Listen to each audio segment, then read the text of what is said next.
안녕하세요. 그나무타임입니다.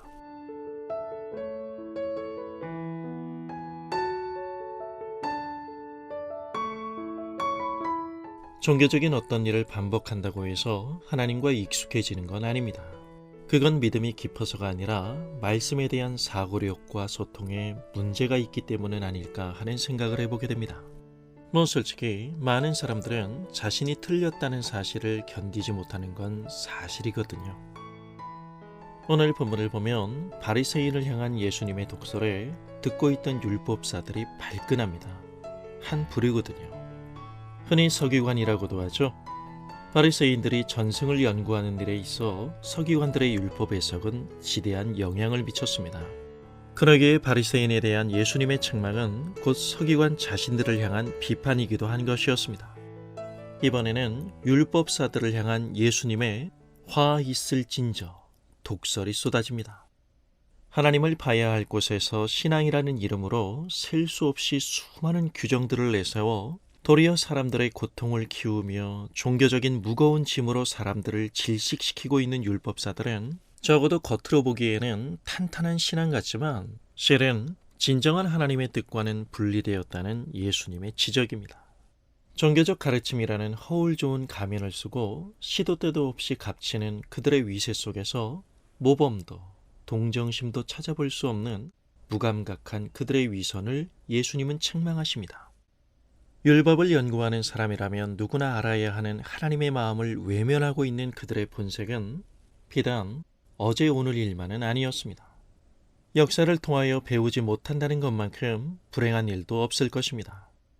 여호와 하나님을 향한 신앙마저 마음대로 편집할 자유를 원하는 가운데 하나님께 보냄을 받은 선지자들의 메시지를 거부하고 그들을 핍박하고 죽였던 율법사들의 조상들의 과거는 지금 그 후손들의 현실 속에 여전히 살고 있다는 예수님의 지적은 섬찟하기까지 합니다.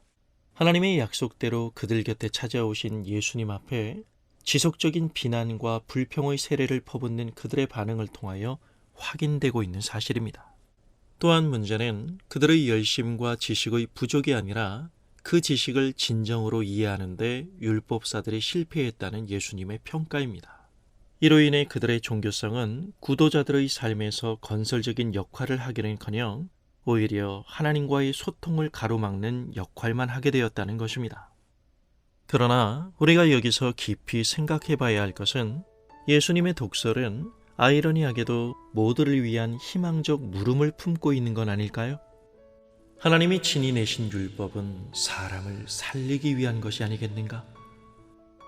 자신들이 그은 경계 안에서 죄인들을 시선에서 삭제하고 살아가는데 훨씬 익숙한 종교 지도자들과는 달리 하나님과 사람을 잇는 사려 깊은 마음으로 죄인들과 함께 울고 웃으며 그들과 기꺼이 어울리셨던 예수님을 기억하시나요?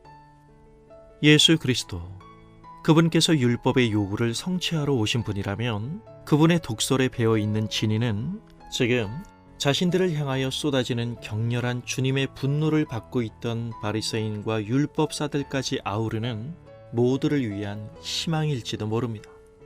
그것이 바로 예수님께서 십자가의 길을 가신 이유거든요.